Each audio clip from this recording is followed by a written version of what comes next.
Iberia is truly the GOAT of Arknights. Until now I have made 6 Arknights videos and this will be the 7th one. And if you include this one, 3 out of the 7 Arknights videos that I have made are about Iberia. I swear I'm not Spanish. I just have an intense desire. And desire is all this video is about. The weak desire to get stronger. The desire to take control, the desire to be free, and the desire to end all desire. The Exodus from the Pale Sea event is a very self-contained story about desire. But what is desire? A strong feeling of wanting to have something or wishing for something to happen. Strongly wish for or want. Those are, as always, the Oxford definitions of the word. Desire is want, it is a wish. A yearning and craving for something or someone, and that someone or something can be anything. As humans, we are all ruled by desire. Hell, I even made a video about not wanting anything, desire's absence. Naturally, no one had the desire to watch it, but I know for sure that we'll have the desire to watch this one. It's probably gonna be a long journey. Arknights is a wonderful little gacha game that has incredible world building, a continent full of nations that all feel like they belong and are all special in their own way. From Kajimesh to Kazdal to Jerog, that's a lot of K's. The nation of focus in this video starts with an I though, Iberia, based on Britain. Iberia used to be a very wealthy and powerful nation at one point. It had a rich culture rooted in gold, alchemy, and, well, piracy. But with the strongest naval force and some of the greatest minds at its helm, it was an unstoppable entity. Or so it was thought. While it was powerful, it was also arrogant. Too arrogant. And despite the foresight and warnings of one particular scientist, it still managed to turn into a dirty relic of the past. Iberia is very close to the ocean. The sea is a big part of its identity, and in the sea there are monsters called the Seaborn. They aren't going to be very important to this video, at least compared to my other Iberia videos, so you don't need to know a lot about them. All you need to know is that they are an eldritch lifeform that only has one goal: to expand and assimilate. While they mostly dwelt in the ocean, around 50 years ago, suddenly a large wave of them crashed into Iberia's shores and dismantled a large part of their military, took over all their lighthouses, and left Iberia in a state of poverty. This event was called the Profound Silence. In one fell swoop, the Seaborn almost fully conquered Iberia's shores, and biologically assimilated them into their hive mind. That left Iberia in an anarchy, with no one left to lead the nation. That is until the Inquisition took charge. You can think of the Inquisition as the Spanish Inquisition, born from a greater religion that ultimately became its own thing. Before the Profound Silence, the relationship between Iberia and Laterano, the Vatican, was strained. Iberia wanted to take full control of itself, to focus on its own goals. To do that, it even wanted to crown its own pope, separate from the one in Laterano, but that candidate declined, so Iberia never got its own pope. Even so, it tried to expand and enrich itself, until it was fully in control of the belief of its own people as well. But before that happened, it got swallowed by the Profound Silence. Because of that, only the Church of Iberia was left to actually lead Iberia. The leader of that church was an Iberian by the name of Carmen, the candidate I talked about. He took charge and left the greater church to establish the Inquisition of Iberia. From there, more things happened, but they aren't truly important to this video. And if they are, I will bring them up. Just know that at this point, Iberia is mostly in a state of gradual decline. In the sea, there was another nation called Ager. Ager was and still is a nation that has been continuously fighting the Seaborn for 200 years now. At one point, some Ager used to move to Iberia as refugees, and they were called Islanders. Everything was fine until the Profound Silence happened. After that, one thing was clear. There were people out there who worshipped the Church of the Deep, which is a cult that worships Seaborn. That was one of the reasons why Iberia failed so badly. The Inquisition suspected the Aegers of being members of the Church of the Deep and gathered most of them and eventually executed a large number of them due to suspicions, and surprisingly, the Inquisition wasn't entirely wrong in their judgments. Most of the Aeger that had fled to Iberia, and even some Iberians, were actually cultists of the Deep. They did help the seaborne invasion and caused the deaths of many innocents. But not all of them were cultists. Even so, a large percentage of them were. And due to those investigations, the Iberians started seeing Aegers as threats. They weren't outright hostile, but they weren't friendly with the fish people either. And one of the orphans that suffered through Iberia's rusted age was a young Aegirian boy by the name of Isidro. Isidro was pretty much a rat, a street kid, homeless filth on the side of the road. From childhood though, he had a talent and passion for alchemy. Having nothing better to do, he would do magic tricks for the sake of having pieces of bread to live. Most didn't take him seriously, but every now and then people would gather and watch him perform with his small, makeshift fireworks. That was all he could do, survive with the help of his alchemy. At the very least, he always did enjoy playing around with his mercury, bombs, whatever he made. One day, while performing, he was noticed by an eccentric man, a kind passerby that gave him biscuits in order for him to perform for a girl that was pestering Isidro. The man, Aulus, was a renowned alchemist, one of the best in Iberia, and he decided to take Isidro as one of his disciples. Isidro learned everything from Aulus, from more alchemy, to making money, to even swordsmanship. Destreza is a swordsmanship hailed in Iberia, one of the best swordsmanships in the world, and Aulus taught him that mathematically correct way of fighting. In short, Isidro was living the life. A simple, relatively peaceful existence. But he wasn't fulfilled. Eventually, he left his teacher and traveled, at some point ending up in Rhodes Island, becoming an operator there. Why would he do that? Why would he leave his comfort? Because Isidro didn't believe in safety. More than that, he didn't feel at peace with safety. The way he sees the world, no one is ever truly safe. At least that's what he says. Despite being an introvert who mostly did his own things, didn't care about what people thought of him, and was overall weird, he didn't really like staying put. Ever since he was young, he was used to the nervousness, the unease, and exhilaration. He wasn't born to exist, he was born to be free. And Exodus from the Pale Sea starts because he decides to wander once again, looking for stronger swordsmanship back in Iberia, without telling any of his Rhodes Island friends.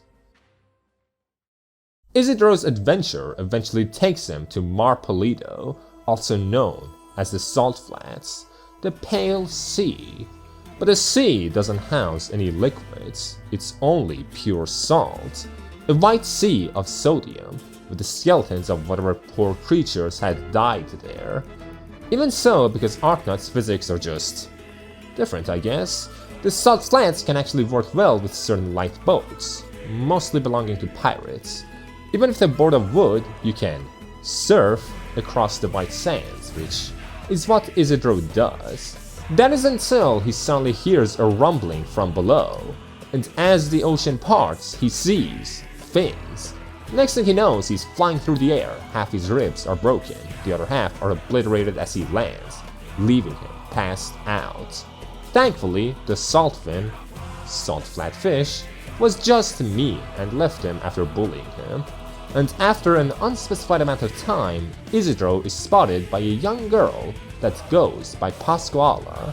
Pasquala is a thief, a child rogue, the kind that hasn't been taught morals. And at this point, she was running away from the Alguacil. After she spots Isidro, she quickly runs to his side, thinking that he is dead, and starts robbing his body, taking his alchemical solutions, which he thought to be garbage, badges, and money. One coin that he carried, though, was a sign that he was an alchemist, something that her group was looking for. Due to that, as an act of kindness, she pours a bit of salt on him to keep him buried. But before she can really bury him, she is found by the Alguacil. Now, who is this Alguacil? In Spanish, Alguacil translates to sheriff, and this sheriff is a man by the name of Anastasio. He's an enigmatic inquisitor who is known to be cold-blooded, savage, and overall a complete menace. He is a feared fanatic who lives only to carve out desire. No one really knows about his life. No one can predict him. People simply call him the Alguacil out of respect and dread. No one dares call him by his name, for no one dares to take his attention. The Alguacil that decorates his weapons with the bones of the criminals he has put to justice. The force that would chase even an ant to the other side of the world. And in this scenario, the ant was Pasquala. Pasquala was begging for her life. It wasn't her fault that she stole something important from the Inquisition. Someone told her to do it. But the Alguacil knew no mercy. To be tainted by the greed of another is simply a sign of corruption. But before anything tragic could happen, Isidro managed to wake up, parrying the Alguacil's strike before it could end Pasquala's life. Isidro was ready to defend Pasquala. It was a larger man attacking a smaller girl with the intent to kill. It was obvious who was in the wrong. The Alguacil saw this as a misunderstanding and told Isidro to check his pockets. Isidro was quite taken aback by the emptiness he felt where his wallet should have been. But more than that, the surprising thing was the very small but very hard object in his pants. Really hard. Okay, I'll stop. It was an esoteric device, the thing that Pasquala had stolen from the Inquisition, and from what Isidro could tell, it was a compass filled with Corazonix. What is Corazonix? Most people don't know what it is. Only a select few historians, old people, and alchemists might, plus some people in the Inquisition. No one truly knows what the Corazonix is, or if it's even an impactful substance. It's a legendary element, and it can guide one to their greatest wish, their greatest desire. At least, that is the mythology behind it. Only a capable alchemist can work with it, and even then, as far as anyone knows, no one has been able to successfully use the Corazonix. Still, the fact that Isidro knew about the Corazonix intrigued the Alguacil. The Sinless should not know about the existence of such a cursed thing. If he knew about it, he could have only learned it from Aulus, and Aulus was a wanted man in Iberia. Isidro refused to answer that. It was none of the Alguacil's business. But it was! The Alguacil had murdered most of Aulus's students. If Isidro was one of them, he had to perish. And so the two fight, and instantly, Isidro's sword shatters. His mathematically correct way of swordsmanship was nothing to the Alguacil's crude, savage slashes, especially with how tired Isidro was already. Right after, Pasquala screams a run, throwing a rock at the Alguacil, and Isidro does not miss his chance. The two begin to run, with the Alguacil chasing closely behind. There was no way they were outrunning the Purge. Suddenly, everyone began to feel the ground shake. Pasquala was aware of what that meant. She lived most of her life in the salt flats. Isidro had all of his bones shattered by this danger as well. The only one who didn't know what was happening was the Alguacil, who had never set foot in the salt flats before. And so he's unable to dodge a salt fin that crashes into him, ragdolling him across the sky. And he doesn't land in a good spot either, getting pierced by the bone of a dead creature. Whether he had died or not didn't matter. Isidro and Pasquala were not staying put for a second. Isidro and Pasquala were safe for now. Isidro knew that Pasquala did steal from his pockets, but he also had another question. Why did Pasquala not run away when Isidro was stalling the Alguacil? She told him that it's because she hid the compass she needed in his pocket, and if Isidro died, she wouldn't have gone far anyway. More likely though, it's just that she didn't want to abandon someone who stood up for her. With no other choice, the two start moving, heading in the direction of Arran, a town situated inside the salt flats.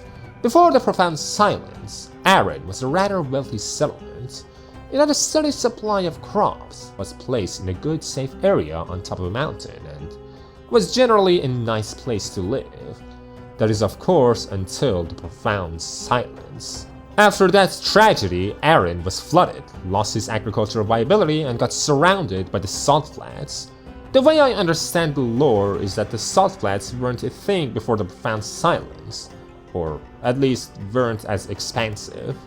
After the great tragedy, the water near Arran dried up, and the whole town was left in chaos. Nowadays, it's surviving, thanks to an inquisitor by the name of Silver. But for a while, it was almost uninhabitable. Even now, it is struggling with birth rates, with only one woman having gone pregnant within the last 2 years. Still, it is the only settlement that exists within the salt flats with laws, and Isidro, alongside Pasquala, arrived to such a town by riding a wild salt fin. Pasquala celebrates by throwing up before the two part. Isidro tries asking the townspeople about the legendary swordsmanship he is looking for, but before he can even ask anything, everyone either ignores him, tells him no, or just straight up closes their windows. You see, the people of Arran do not like outsiders.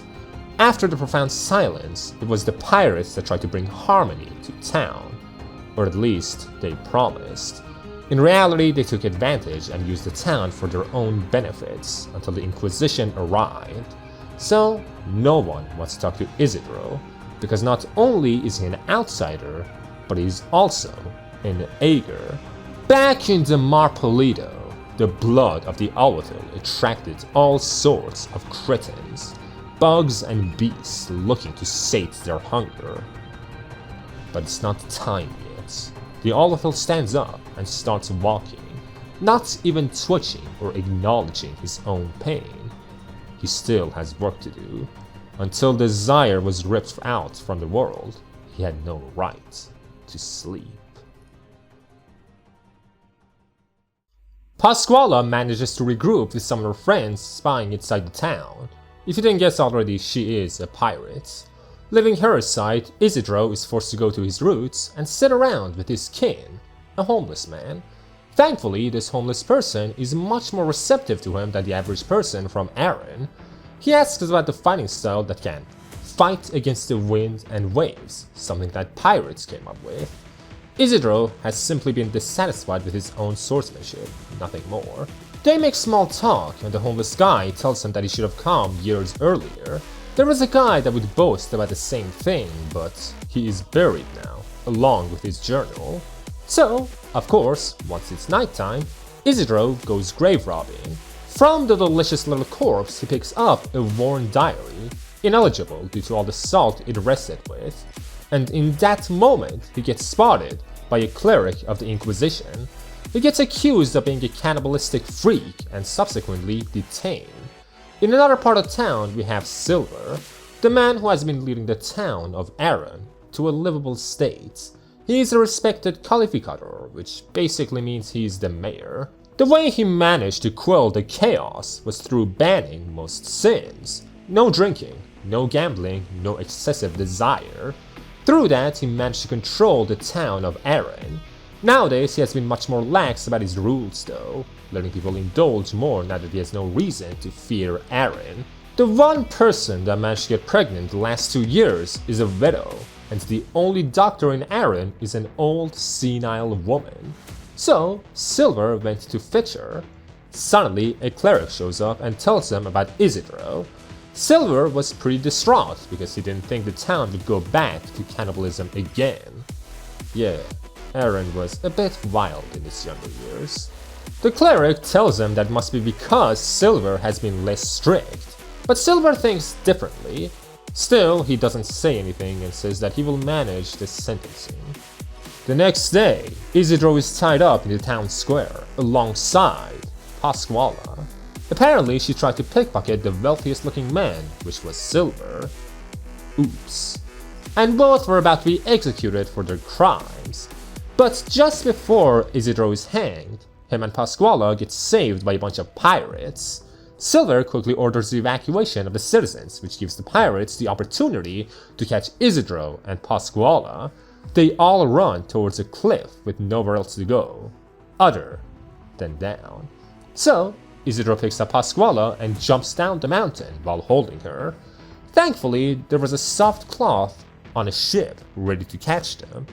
Every other pirate managed to get on the ship as well, and they were ready to set sail on the salt flats. To make sure that they wouldn't be followed, one of the pirates set fire to the town's granary, delaying the Inquisition until they safely got away. Isidro, not really knowing what's going on or what he should do, decides to ask the pirates where they're stopping. Javier, I will go over the important pirates in the next section, tells him that Isidro isn't leaving. They have been looking for an alchemist for far too long, and aren't letting him go. Before Isidro can try to run, he gets shot unconscious by Pasquale, leaving him in the safety of the pirates. This would be a big payday. Back in Erin, many people were injured, and the whole town was either screaming or depressed. The only somewhat qualified doctors were Silver himself and the Granny. And the Granny had been knocked down by one of the pirates and died in an instant. So, of course, the widow chose that moment to give birth as well. Silver, being a beginner-level doctor, couldn't help safely deliver the child, and couldn't save the mother either, both dying under a bed. There had to be funerals prepared. Erin really needed a break. Maybe their salvation laid in the wounded man walking the streets, wearing the clothes of the Inquisition. And so, the Alguacil and Silver meets. 2 weeks pass and Isidro is kept in the custody of the pirates. Now, let's talk about these not-so-sea thieves. We know Pasquale already, so I won't go over her. The person who rescued both Pasquale and Isidro is a man by the name of Javier. He is basically the right-hand man of the captain. He has been a part of the crew since he was a child, and so all he really knows is the crew. He also cooks, which is nice. Aside from him, there is Teach. She's around the same level of importance as Javier, and is a bit sketchy, but for the most part, a trustworthy part of the crew. We have Russ, which is an old man who is pretty tired of the pirate life, but still sticks around. And then of course we have Nene. Nene is the mascot. Oh, and also Juana, the captain. Despite how she looks, she's at least over 100 years old, and the one responsible for the crew. She was a pirate since before the Profound Silence, sailed the actual seas, and even had a lover. Even so, for decades now, she has been stuck in the salt flats and misses the real sea. The unpredictable winds, the fresh waves, the sense of unknown. And she's the one who wanted not only the compass that Pasquale stole, but also an alchemist to work on the very same compass. You see, it's almost impossible to escape the salt flats to the sea. Near the ocean, separating the flats from water, is a region called the Skeletal Reefs, the most deadly part of the Pale Sea, with frequent steam eruptions and unpredictable waves. Even so, a safe path exists. It's just that no one knows where that safe path is. The Corazonix compass, which supposedly guides one's inner desires, would be the only thing capable of such a feat, and only a grade A alchemist could have the chance to work with the Corazonix. Thankfully, Pasquale not only got the compass Juana needed, but also the alchemist as well, which is Isidro. And right now, Isidro is hanged upside down for trying to be smart, trying to escape, forced to reflect on his shame. It certainly is what it is. Not everyone in the crew wants to leave for the sea though. There are those like Russ that were unfortunately thrusted into the bandit life, but in reality would be much better as a salesman or some other mundane jobsman, or janitors or whatever job that doesn't get killed. Russ talks to Javier about his worries, asking him to talk to Juana to have her cancel the not-so-relaxing trip to the ocean. Javier, though, trusts Juana a lot. She's the one who raised him, so he looks up to her as his captain. The thing with Juana is that even though a lot of her plans normally sound outrageous, they end up working out. She's the one who has kept the band together, even if she never lets anyone understand her. Still, Russ isn't convinced, so Javier relents and decides to talk to Juana about it. It's not just Russ either. Most of the crew is nervous about leaving the Salt Flats. A guy named Sisk is pretty mean about it too. Still, there are others like Teach who trust Juana. Javier hears Sisk talking flames about Juana and promptly beats him for it. This upsets Russ and he starts sulking. Later, after having failed to apologize to Russ, Javier goes to Juana.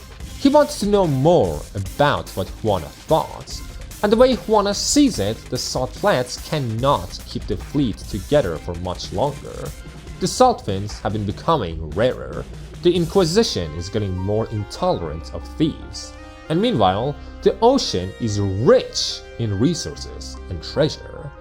This is their one opportunity to start a better life. Surprisingly, despite all that Javier says, he is concerned. In the fleet, the only one who has actually seen the sea is Juana.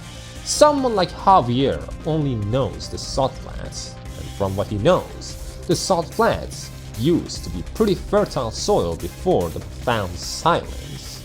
So, what about the ocean? Is it really the same ocean from before the Profound Silence, or is that too barren? Juana assures him that the sea will always be, with a poem, but Javier still advises her to prove herself to the crew. After all, rumors about her exist. As you can tell, Javier desires control. Not totalitarian control, but control over his own life and risks. He also cares about Juana, but I will expand on this more as the story goes. Don't worry. As for Juana, it's not her time yet. In the 2 weeks that Isidro got kidnapped, he didn't budge at all. He insisted that he is not an alchemist, even though he's a terrible liar. That is why he was hanging upside down. Not only is he not cooperating, but he also tried to run away. All this does is simply make the crew more tense. After Pasquale stole the compass from the Inquisition started treating Juana's crew more seriously. Hell, a lot of Russ's men died quite recently. People were doubting Isidro's alchemical abilities. The only one who wasn't was Juana. She knew of the coin he was carrying and its original owner. It could have only belonged to Aulus, which was and still is a renowned alchemist, the kind they put in chemistry books. Not just that, but Isidro also had the same swordsmanship and mannerism as Aulus. That would make Isidro Aulus's disciple. All they needed to do was somehow convince him to work. As for why Isidro was refusing so much, she couldn't tell. What they didn't know is that Isidro had some trauma regarding Aulus. Despite being a great caretaker and teacher, he was eccentric in an inhumane way. In short, he's a cultist of the deep and cared not for ethics as long as consent was involved. One time, one of his disciples decided to assimilate with a seaborn, and Aulus just let him. Soon after, the student died, and Isidro saw his corpse. The way it moved in a seemingly post-mortem, twitching and shivering like the seaborn genes hadn't died yet. Even so, as the student was dying, he looked at Isidro and told him that they were both the same. A nightmarish scene for the young Isidro. He wouldn't become like that. He would never follow the will of the wee many. Isidro would only follow the desires of one person, himself. Maybe not for now though. The crew had a lot of injured pirates and they needed some help, so Teach decided to force Isidro to work as a surgeon. At least this wasn't that bad of a goal. Rhodes Island hadn't forgotten about their chemist boy. 2 Rhodes Island operators decided to look for him and possibly take him back to Landship if they could. And those 2 are an Ager that goes by Vidi and an Iberian man by the title of Elysium. And Elysium just so happens to be Isidro's best friend, a clean freak fish and a charming, self-loving bird. The 2 managed to arrive to the town of Arran, not even knowing why Isidro decided to leave in the first place. As for Arran, the Alguacil had been making a name for himself. The sad townspeople who quickly took to the powerful, kind-hearted and religious man. He taught the people of Arran the extermination of sin once again, just as Silver had done so once before. And who would the Rhodes Islanders meet first, other than the sheriff? Sadly, they had nothing to do with the Alguacil, so the Alguacil simply led them to Silver, stopping every few steps to greet the civilians, charmed, enamored, and captivated by him. Thanks to him, the town was doing better than it would have otherwise. After all, the granary did get burned. Silver couldn't welcome the operators with food, but he still could treat them like guests. And so, after Elysium tells Silver about who he's looking for, Silver tells him everything that happened. And everything happened to be unbelievable. From Isidro being a cannibal to him being a pirate, it must have been a misunderstanding. Still, the facts were facts. Isidro was a criminal now, and that was for certain. Once they're shown the wanted posters, first, Elysium has to make sure to mention that Isidro looks hideous in his wanted poster, before saying that there's no way he would do such villainy. Isidro was never much of a talker, so people always misunderstood him. Either way, as Silver puts it, if Isidro really is as good of a person as they make him out to be, he is either dead or worse. Either way, he won't be having a good time. Worse, once they leave Silver, they see the hanged bodies of a few bandits. The work of the ever hardworking Alguacil. Dead if you stick with bandits, dead if you don't. Through sheer luck though, Elysium and Vidi come across the homeless man Isidro spent time with. As soon as he tells them about where their 10th friend could be, Elysium runs off, telling Vidi to stay in town while he goes to the salt flats. He would do whatever it takes to help his best friend, no matter the danger. Thankfully, Isidro isn't in any real danger, but he is still forced to work, just not on the compass yet. Him, along with Russ's men, were sent to gather treasure in the salt flats. Luckily, no one is outright hostile towards Isidro. Russ is actually a little hopeful about him. If Isidro messes up and doesn't get to fix the Corazonix compass, then maybe no one has to leave for the ocean. Isidro asks why they won't just talk to Juana straight about it, and Russ tells him that they fear her. There are rumors about her, and she never makes things clear. A while back, there was a mutiny. She was accused of working with Seaborn, sacrificing crewmates for longevity and strength. It was around the time the Seaborn were still in the salt flats, shortly after the profound silence, and the only reason no Seaborn remained in the salt flats is because of the captain of the time, Cruz. Him, along with a few others, managed to exterminate the Seaborn in the Pale Sea, but in turn, the only one to survive from those expeditions was Juana. Because of this, some people assume that maybe she is trying to get to the sea to feed the Seaborn hive mind with everyone else's bodies. Pause. There's a constant theme of cannibalism and human flesh-eating themes in the story, and honestly, I don't really understand it. Back to the plot. People are conflicted because they trust Juana, but also fear her. She is unpredictable, and as a leader, that is the last thing you want to be to your subordinates. Sometime later, Isidro is let loose for a bit with Cesc looking after him. Suddenly, Isidro feels a tremor in the ground. He knows what that is. He screams to run, pushes Cesc away as a small saltfin comes to attack, one the size of Nene. Cesc scolds him and makes fun of him for his dramatic action. Not all saltfin are built the same. Some are aggressive, some are food, and some look cute. Nene's species is a very social one that, while cute, quickly becomes depressed if not surrounded by its own kind. Nene was abandoned by its flock for being too weak, but Juana, who always wanted a small pet saltfin, quickly adopted the salted fish. Soon after, the flock of saltfin leave. They don't normally stay in one place for too long. Isidro is fascinated, until he looks more closely. They weren't leaving, they were fleeing. He screams to move, but it's too late. Cesc is left tumbling as the salt beneath him parts, capturing one of his legs in its clutches.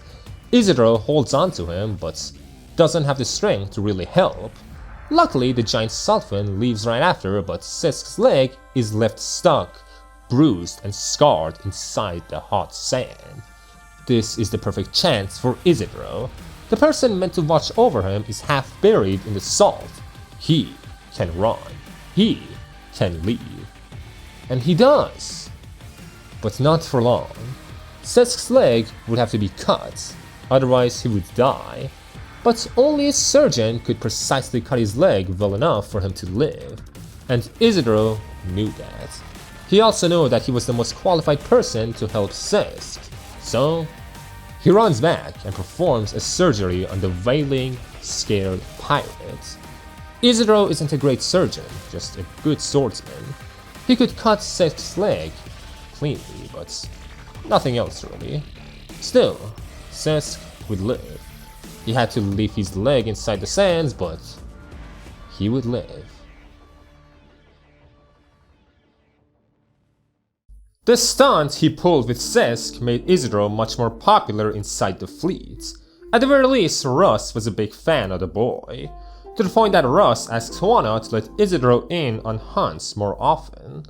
Juana sees that as risky.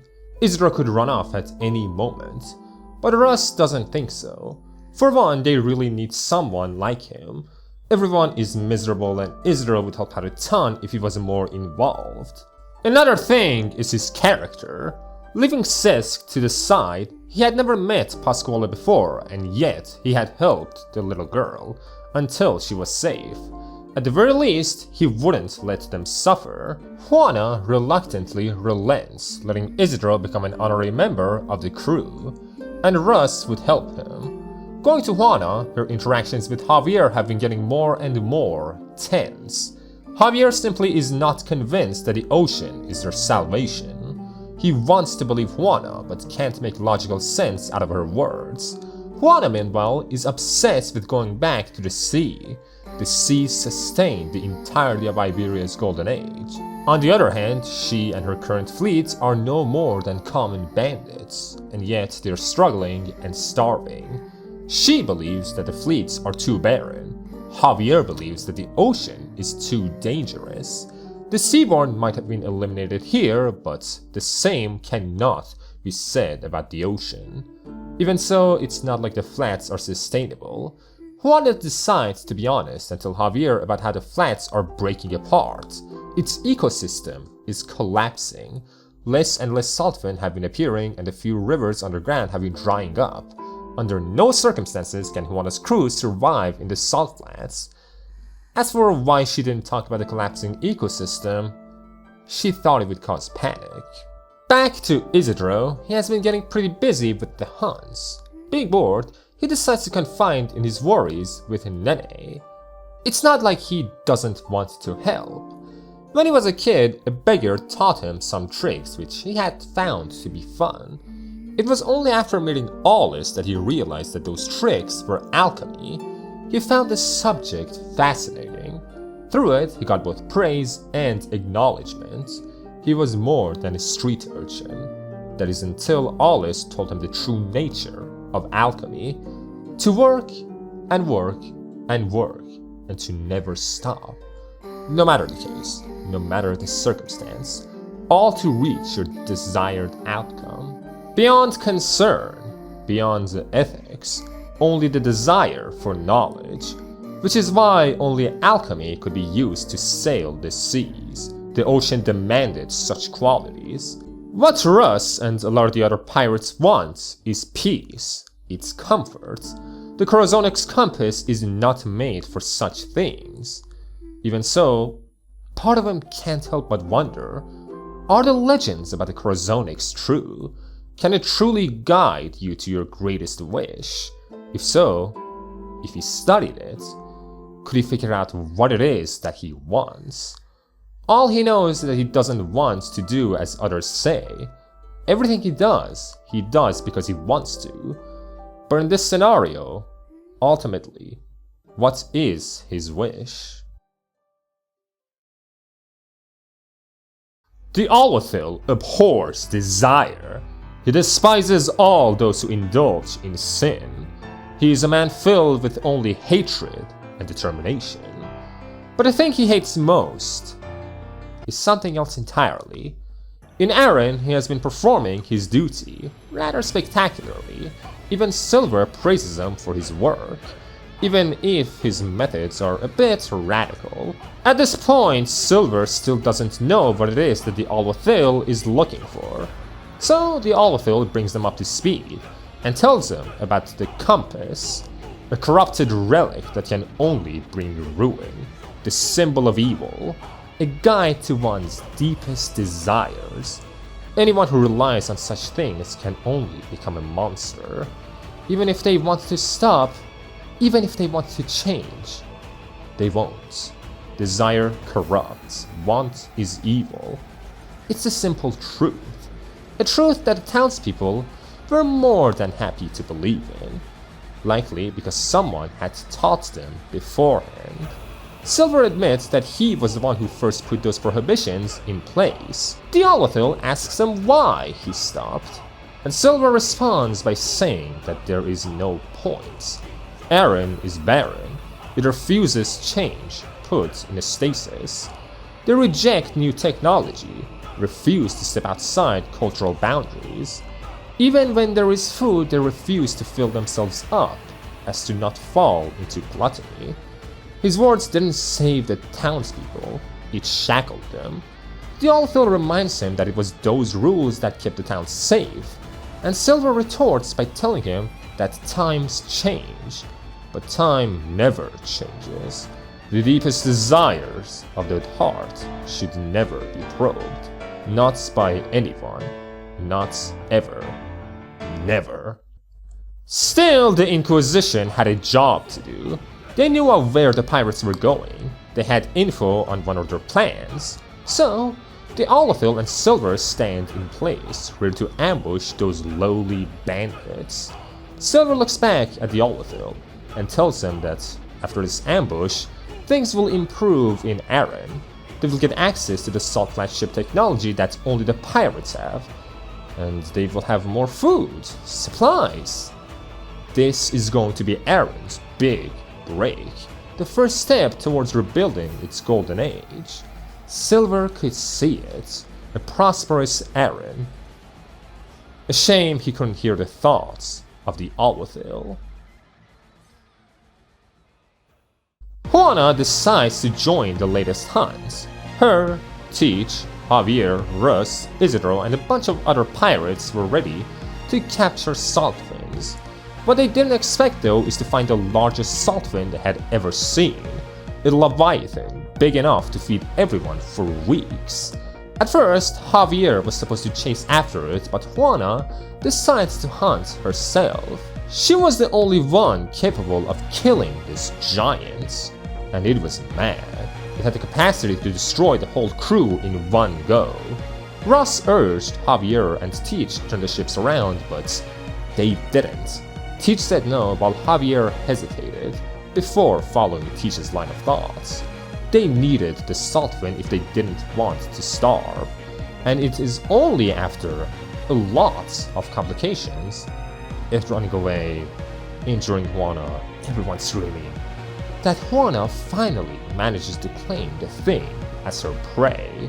The saltfin was fleeing into the Skeletal Reefs, the part that can't be navigated without the Corazonix. It is only through the help of Isidro that the crew manages to catch up to their captain, resting on the saltfin's corpse. The saltfin was taken down before getting far into the Skeletal Reefs. She told Isidro to help her up while the rest of the crew butchered the saltfin. Visibly, she looked fine, but Isidro could tell she was heavily injured. The crew's morale was at an all-time low. Juana could not show weakness, not to the people she was supposed to lead, which is why she told Isidro to help her walk. Juana does everything in her power to make sure the pirates don't panic. This is something she is really sensitive towards. Still, as long as they don't find out she is injured and focus solely on the prize they just won, everything would be fine. This one saltfin could feed them for a month. There was nothing that could hinder them now. Of course there is. In the distance, Silver and the Inquisition clerics were watching on. They could see the ships and the giant catch they just got. The Alguacil didn't care to see, he simply wanted to give the order to attack. As for the pirates, the more senior members could tell that Juana was not going to be moving much for a while. From Teach to Javier, it just hurt that she never trusted them to trust in her. But at this point, such thoughts were meaningless. Cannons were firing projectiles at the crew. The Inquisition was here for the pirates' treasure. In an instant, many of the crewmates were dead or damaged. Juana was furious, and she wanted to fight. She wanted to keep the prey she worked so hard to earn, to finally take a win after so long. But that wasn't happening. The pirates stood no chance against the clerics. The ships were fleeing the scene already, Isidro staying behind to check on the saltfin. Silver remained with the giant saltfin along with some of his men. Suddenly, Juana threw her ship helm, because in Arknights some people refuse to use actual weapons, to stop Silver from taking her food. She was battered and bruised, with only adrenaline guiding her, all before getting shot in the back by the Alguacil. The Alguacil knew that this woman was a progenitor of the desires of the criminals he was looking for. She was the witch of want. She had to pay for her sins. He aimed at her again. This time, due to her injuries, Juana couldn't move. All because she couldn't help herself. All because she just had to be greedy and hold on to her desires even though they were getting her killed. The Alguacil would redeem her with judgment, as she deserved. Suddenly, Isidro pulled her away, saving her in the last second. The two of them stood no chance against the sheriff. They had to run. Juana argued more, wanting to stay no matter what. That saltfin, they needed it. It was their salvation. But that wasn't the only reason why Juana was so reckless about this. There was a deeper, more personal reason. Her promise, her own feelings. Until the pain, the damage, and her thoughts overwhelmed her, and she passed out, unable to resist any longer. Isidro manages to run away with her, taking her back to the crew. As for the crew itself, it was a mess. Blood on everyone, wailing sounds coming from all sides. It was truly the worst case scenario. Many were going to die, among which was Sesk. He had wanted to ask Isidro, why did he save him back when he got his leg stuck? Isidro told him that he could relate. Many times Isidro almost died in his journeys. His life was about to be forfeited more times than he could count. And every time someone was there to save him, he knew how it felt to be close to death. It wasn't a pleasant feeling. Sesk asked about Isidro's home, his family. Isidro had denied her. Sesk wanted to know more about the boy he respected, but Isidro had nothing to tell. Russ asked him how he learned his tricks, which was something that Isidro could talk about. He finally talked about his teacher, his passion in alchemy, his days learning, most of which he threw away, not because he hated them, but because they made him feel safe. And as I've already said, Isidro doesn't feel comfort in safety. He is different from someone like Rhodes or Cesc, who just want peace. Isidro doesn't want peace, he wants change, wants a bit of chaos. Before he dies, Cesc tells Isidro that he doesn't have a home, a family, doesn't like safety, doesn't want to settle down. It's clear that Isidro thrives in danger. He wasn't born for the life Cesc was after, he was born for the life Cesc and Rhodes wanted to run away from. Isidro was born to be a pirate. The town was happy, but also a bit annoying to Silver. Some people refused to eat until they were full as to not indulge too much, and it took Silver to just convince them to fill themselves up. There is a reason why he abandoned that whole anti-indulgence movement he had started. He doesn't see the point in existing if you can't even enjoy yourself. At least, that's what he thinks nowadays. An ideology that the Alguacil doesn't understand. Even worse, Silver has put out a statement detailing that if the pirates surrender the compass and blueprints for the ships, he will pardon them. They would be allowed to live in town. Most of them are young and would be invaluable labor for Aaron. The Alguacil warns him that the town will be destroyed. Silver argues that as long as Juana is eliminated, the rest are directionless. It would be easy to convince him to help glorify Aaron. The Alguacil sees that as betrayal to the townspeople. Silver was the one who initially helped them understand the wickedness of desire, and these bandits live only by desire. To allow them to not only live, but also mingle with innocence is preposterous. Instead, they should lead their forces to the pirates' nest and eradicate them at once. But Silver tells them that their brothers need rest. All the Alguacil has to do is wait until Silver frees 3 of the bandits they captured, letting them take news back to their crew. After that comes the negotiations. Back with Juana's group, she was pretty sad that they had to abandon the salt fin, but it is what it is. More importantly, Isidro had decided to start working on the compass, so Juana takes him to an old lab with a bunch of alchemical items. Juana gives him a change of wardrobe, tells him about some old stories from before the plan's silence, before handing him the compass. Isidro promises to give it his all, before finally looking at the damn Corazonix. As for the rest of the crew, it was dire. All routes to inland were blocked, which means that their only escape route was the Skeletal Reefs, in other words, the ocean.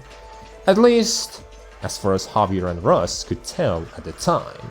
Suddenly, a few pirates who had been missing were found, and they had a message. Before Isidro starts really working on the compass, Juana takes him to an underground location, a place Juana visited frequently. There wasn't much here, just a bunch of weapons, some corpses, and a powerful seaborn. Juana knew that Isidro came to the salt flats to learn a powerful swordsmanship. He had told everyone in the weeks that he had been around, and this seaborn was his prize for deciding to work on the Corazonix. This particular seaborn is capable of copying skills, an imitator. Isidro was confused, so Juana continued. When she first trapped the thing here, she started calling upon bounty hunters to come kill the monster. However, they all failed and were assimilated into the seaborn. But Isidro had even more questions. Why trap the thing here in the first place if she wanted to kill it? So, Juana tells Isidro about Cruz, the original captain of the fleet. The stories were true. Cruz, her, and some of the other pirates were the ones who drove the seaborn in the salt flats to extinction. One was much harder to kill, so Cruz lured the thing here and trapped both him and the Seaborn inside. The last time Juana saw Cruz, he appointed her as the captain and told her that she had to take everyone back into the sea. She was his right-hand woman at the time, and not only that, but she was also his precious lover. And him, along with all the other pirates that fought the Seaborn, all are dead now. All other than Juana herself. Isidro asked her why she won't just talk about all of this to the fleet. After all the secrecy has led to unfounded rumors, to fear. She tells him that a leader has to be both loved and feared. You see, Juana is not just looking into the future, she is bound by the past, by the promise she made to Cruz all those years ago. She misses the sea, of course, but her main driving force is that very promise she made, the will and want that Cruz left her, and it also is why she is so reckless. All her friends are dead, her sweetheart, a monster, the golden age passed by decades ago, and this new crew is simply not one that can replace what she lost, even if she cares and loves them dearly. She can never place them on the same level as her. She might be kind and respectful to them as a person, but not as a leader. Despite everything, Juana is not strong of heart. Even though she knew that she needed to kill this Cruz, she never managed it. It was all simply too much for her. She still loves him, even if he isn't him anymore. So she makes Isidro promise him that once he has absorbed all of his skills as knowledge, he will slay him. At the very least, that way, she can see his swordplay once more. Now, that has all been a bit heavy, hasn't it? Let's talk about more wholesome things. In some other corner of the salt desert, Elysium sold himself as a slave to see if he could find Isidro, and his buyer happens to be Pasquala, who names him Pelirojito. From now on, Pelirojito shall be his name until I get tired of saying it. He even sends a message to Weedy to tell her that he is okay. Pelirojito is a real sucker, so he knows exactly how to act like a slave to a little girl. In reality, Pelirojito is sarcastic towards Pasquala, and she is petty with him. She starts using him to sell some things, but for some reason, no one is pleasant today, to an alarming degree. Pasquala sees Russ and Javier and decides to see what they're talking about by spying on them, and from there, she learns of the deal the Inquisition had secretly proposed. What they had to do is get the thief and the compass and hand them to the Inquisition. After that, they would be free. Basically, Pasquala and the Corazonix. Javier thinks that maybe he can talk to Juana about this, but Russ tells him to give up on that idea, because if he talks to her, she will convince him not to do anything. Pasquala, seeing that she is in danger, quietly goes back to Pelirojito to cry to him, practically blackmailing him into helping her out. And the best way to do that would be to apply for a job. Specifically to work as an assistant for the new alchemist.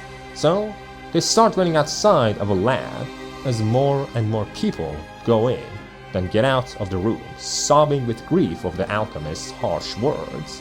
Pelirojito was terrified for his life before Pasquala forced him into the room. But as soon as he enters, all he feels is relief. Isidro quips to Pasquala, not looking back, until he hears Pelirojito. No, it's really hard to type this in the script, we're going back to Elysium. Until he hears Elysium's voice. He turns around, and of course, puts his arm around his buddy, which has always been there for him in Rhodes Island. They pat each other's back, make fun of each other, before actually seeing if the other one is okay. Elysium tells him that they can leave whenever, but at this point, Isidro doesn't want to leave. It's not that he wants to be a pirate or a brigand, it's just that He promised, and he cares. And more than that is a researcher's soul begging him to study the Corazonix. Elysium asks about what's after, to which Isidro tells him that the pirates will leave for the ocean, while he stays behind, honing his skills. And so, with his new assistant and good friend, he starts working on the Corazonix. After some time, Elysium leaves the room, spotting Pasquala, and he starts talking to her. Now, he held all the power, and he would use the little girl. Now, it was Pasquala's turn to suck up to him. They bond a bit and part, Elysium helping Pasquala restore some of her childhood innocence. Javier starts talking to Juana after confirming that the choice given to them was real. So, he asks her if there's a way to just leave it all behind and forget the ocean while still living. Would she be fine with it? He tells her about the deal that the Inquisition gave them. First, Juana declined before asking why she wasn't informed of this prior, to which Javier told her that she was injured and needed to rest. But Juana just didn't take him seriously. She was the one who raised him back when he was just a child. Why would he feel the need to protect her? To her, he will always be the little boy she raised. But that's the problem. Javier isn't just a little boy, and certainly that cannot be said about his thoughts. Juana relents, saying that she will take his ideas, but won't act on this particular one. Many pirates have been slain by the Inquisition over the decade. She does not trust them, not one bit. And more importantly, she doesn't trust Aaron. It was Cruz's crew that had wiped out the Seaborn from the Salt Flats. They were the ones who sacrificed themselves for a better future, and instead of helping, the townspeople welcomed the Inquisition and had them drive away all the pirates. If it wasn't for that, maybe Cruz would still be alive. She will never bow, not to them. No matter what, she will return to the ocean. This doesn't please Javier, and the conversation ends there. Now, this is different from Silver's account of what had happened. Silver explained the whole ordeal as pirates showing up and luring Aaron while pretending to help. Juana, meanwhile, truly thinks that they were helping. Now, who is in their rights about this? Most likely, both. Neither character are liars. Juana is mysterious but not dishonest, and Silver is a mostly straightforward guy. What this is a difference in perspective. Most likely, some pirates did cause havoc in Aaron and had to be driven out. It just so happens that Cruz and his crew were also pirates and fell victim to the same ire. Truthfully, there is no way for us to know what had happened for sure. That is only my speculation, and it's one that, I would say, fits pretty well. Leaving all that aside, the pirates that Silver had let go of managed to return, and they were feasting while talking to him, the Alguacil behind him. These three were unruly. They kept talking, kept eating, and kept burping. A familiar sight of pride, gluttony, and greed. Absolute filth that has no right to dirty this precious world. Still, unlike the Alguacil, Silver was more tolerant of their antics. That is, until they tell Silver to shut up and let the real boss talk, which they presumed to be the Alguacil. That made even Silver go silent. Back in the lab, Isidro is struggling. The Corazonix is as complicated of a substance as it was made out to be. The problem is that, while Isidro might be able to figure it out with enough time and resources are exactly what they are lacking. And even worse, the transmission cores of some of the salt ships just broke, and Teach had to ask for some materials from Isidro. That took all the extra materials they had, which left them with pretty much nothing but like 1 or 2 tries to get this right. Teach could see the conflict in Isidro's eyes, so She warns him that no matter what, he should not tell anyone about whether he will succeed or not. Resentment is growing. People wanted a change in leadership, and she didn't want to follow anyone but Juana. Truly, things were not going well for Isidro's experiments. Even if he had 2 helpers in Elysium and Pasquala, he was still afraid. Worst of all, he didn't know the best outcome. Some people wanted him to fail, some wanted him to succeed. The pirate's overall desires are contradictory to a group. He doesn't like all these social complications. Still, there was some hope. The materials they had handed to Teach were seaborne materials, and Juana confirms that after she shows up. And for the sake of the future, she decided to take him back underground again. What no one had realized was that this was all a misdirection by Javier. The day before, when he talked to Juana, he didn't just try to convince her. He was also trying to delay her. She had plans of talking to the shipwrights, but after that talk, they didn't have time. Plus, they didn't need enough materials to empty Isidro's lab. The number they had given to Teach was fraudulent, and she got used as well. The plan? To make Juana give up by force. If tensions were at an all-time high and they ran out of materials, they would have no choice but to give up on the ocean. Javier was done. He wanted to be taken seriously. He wanted to control his own fate instead of being the right hand to a secretive leader who didn't even take him seriously. One that never trusted him. He didn't want power, just control. And this was good for Juana too. Otherwise, she would surely fall to her own pride. A fencer's rapier, a knight's greatsword, an assassin's dagger, a samurai's katana, and much, much more. Isidro was clashing relentlessly against all of them, and above all is a pirate's cutlass cutting through the air as if it were battling waves and storms. The swordsmanship of the legends, the one Isidro was looking for.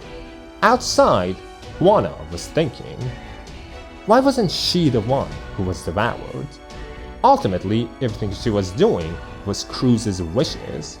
So why was she the one still alive? He should have been the captain, she the helmswoman, and their friends filling out every other role. It's all just so loathsome. Survival skills. Plain and simple. Isidro managed to master the swordsmanship he was looking for far faster than he had anticipated, and took care of the seaborne. Among the blades the seaborne wielded, one had the name of Cruz attached. Isidro hadn't killed the seaborne yet. If she wanted, Juana could say goodbye one final time. And so, she does just that. She was glad that, at the very least, Cruz would go down in a duel and not as a monster. So many had failed in taking him down, but Isidro succeeded. Truly, if he wanted to sail the seas, he would be a captain equal to Cruz himself. And so, once the creature stops moving, Juana leaves. Back in the lab, Javier and Rus cornered and captured Pasquala and Elysium. Pasquala spots Nene and tries to signal it to help, but the little saltfin is simply too scared to show itself. Pasquala's funny faces get the attention of Rus and Javier, and she starts struggling, until she sees the saltfin help out Elysium, after which she tries to get the attention on herself. Nene brings a piece of Elysium's flag to Juana and Isidro, which tells them all that they need to know. And they manage to catch up to Javier and Rus as they're searching for the compass. Javier raises his knife against Juana and doesn't put it down. Juana had left her no choice. He was never unhappy following her. He was always content. But Juana's desires have corrupted her. The Juana he knew wouldn't risk the entire crew for her own goals. The Juana now is just a pathetic woman incapable of facing reality, drowning herself in the past. He whistles and in comes more revolutionaries. All he needs is the compass, a peaceful future. Suddenly, in comes Isidro, alongside Pasquale, Teach, and Elysium, holding a bound Russ. The scene turns into chaos as everyone starts screaming at each other, both sides having hostages. Everyone was tired of this. If only that little brat hadn't brought in the compass. After someone says that, the attention turns towards Pasquale. Suddenly, even the pirates on Isidro's side start hesitating and thinking about just handing Pasquale and the compass away. It's a worthwhile gamble. Elysium starts speaking up for her, but she stops him. She wants to speak up for herself. She gets it. She's the one who started all this trouble. On one hand, not handing her over will cause the Inquisition to hunt them down. On the other hand, the Inquisition isn't trustworthy, especially with someone like the Alguacil present. So, she puts forward a deal. 1 week. That is all they will need to make the compass, and Isidro agrees. And if it's successful, they will sail to the seas. And if it's not, they can hand her over alongside the compass. Besides, if Juana truly was evil and cared not for her people, she would have sacrificed most of them, or simply left them already. And yet, they were standing here. How could these frauds even call themselves pirates if they hadn't even seen the seas? After that, most of the pirates agreed to her deal. They would keep a close watch on Pasquale so that she wouldn't run away. Javier objects, but the majority decide to put the trust in the child, and they all start putting down their weapons. As for Russ and Javier, Juana is left with no choice but to banish them, and so the mutiny is delayed for 1 week. A week later, and good news hasn't come. Isidro was holed up in the lab for a whole week. And of course, working with a substance like the Corazonix is not an easy matter, especially for someone like Isidro, who had never even seen it before. Normally, an alchemist can take decades to research the Corazonix and end up with nothing. So, it's no surprise to Isidro that the compass explodes and breaks down, even after he thought of everything he could do to perfect it. To replicate a working Corazonix compass in only 1 week. It was a foolish idea from the start. The news quickly spread, even to banished brigands like Javier and Russ. Javier has made up his mind. Maybe he couldn't deliver the criminals the Inquisition wanted personally, but he could tell them where they are. And so Javier meets up with Silver. Silver was skeptical of the young man. He seemed to be a reasonable person, a person who understands the value of trust. And yet, here he was, empty-handed, with only a location on where the people the Inquisition wanted were. But this wasn't just any location. This was the pirates' base. So, Silver didn't have to worry, not as long as the Inquisition could wipe out the pirates on top. And so Javier starts leading the Inquisition troops, commanded by the Alguacil, into the pirates' den. All he asked for was the safety of Juana. As long as she lived, he didn't care what else the Inquisition did. Thing is, Silver did not trust Javier's words. It was all too fishy. But the Alguacil, on the other hand, did. This could be the lead they needed in order to purge sin once and for all.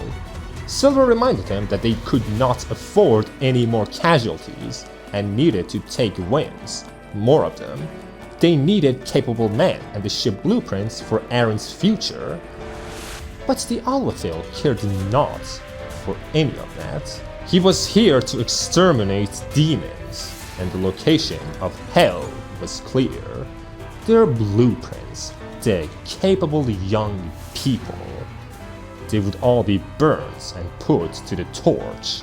Silver demands to know on whose authority, what gives the Alguacil the right to do all this, to which the Alguacil tells him of trust. The townspeople and the clerics believe in the refusal of indulgence. They trust in the Alguacil's ideology more. After all, only the sheriff had the authority and the power to put evildoers to justice.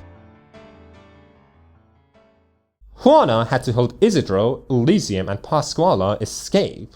This was all the consequences of her own actions and decisions. If anyone had to pay, it was her. Isidro and Elysium tried to convince her to escape as well, but she wouldn't do that.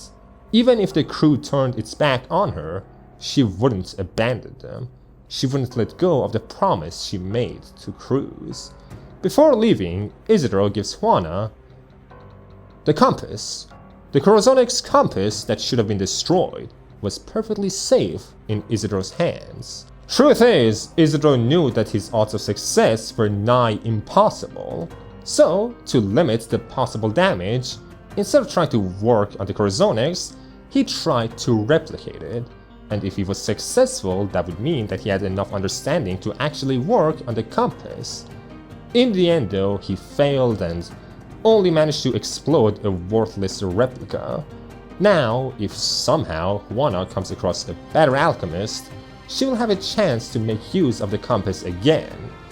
Still, the way Juana saw it, he should have just worked on the compass.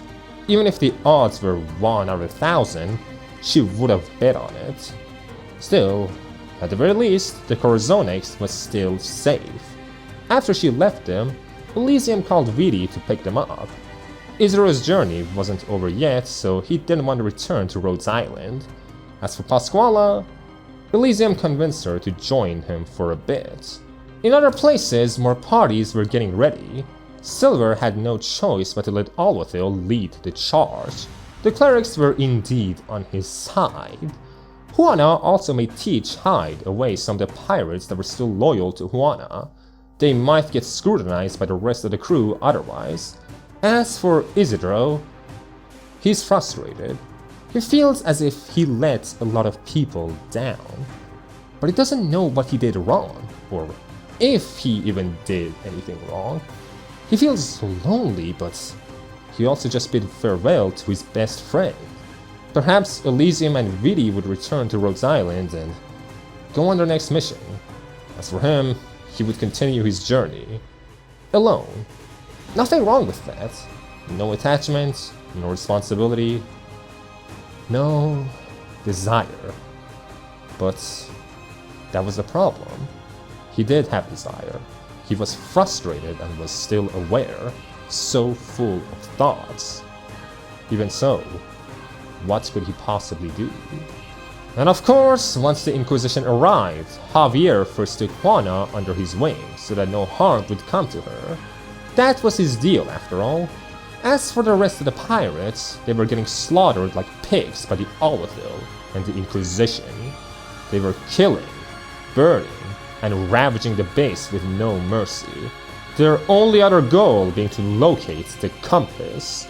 Javier told the Alguacil that they wouldn't find the compass because it was destroyed. But the Alguacil could not be convinced. For nearly a decade he has kept watch over the compass. If it has become dust, he shall first witness it. As for the woman Javier was protecting, she was the leader, was she not? All of this could be an alchemical ruse planned by her, and he wants to keep her safe. If Javier is also corrupted by desire, then he too shall face justice. Before he almost dies, Javier managed to calm him down, telling him that if he wants traces of the compass, they should be in the lab. In the distance, as Isidro was walking quietly, he looked back and saw the flames engulfing the pirate's den. That was all it took. Before he knew it, he was sprinting towards it, not out of logic, but impulse. It wasn't just him either. Elysium and Pasquala returned as well, to cleanse the fire with the help of Vidi. All of them, alongside Teach and some of the pirates loyal to Juana, all went to find her, seeing her passed out.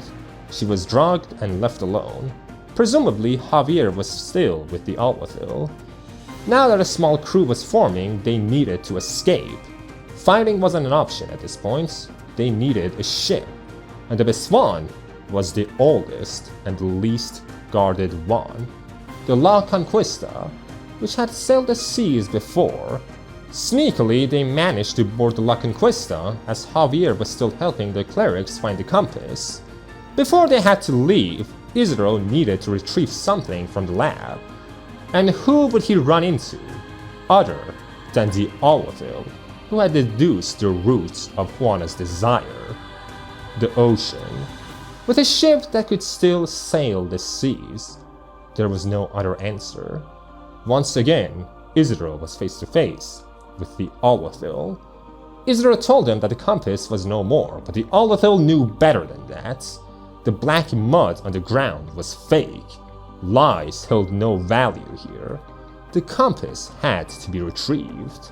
Isidro argued that the compass was only meant to lead to the sea. The circle of sin. People who try to evade rightful judgment and morality always end up walking a path to self-destruction, as if their accomplishments could bring them salvation from their sins. Isidro says that he hasn't sinned, but oh, he has. Harboring a thief, cannibalism, assaulting clerics and civilians, and even piracy. All were unforgivable crimes. Isidro tries to tell him that it's all either him being framed or just pretext, which is all simply a denial of sin.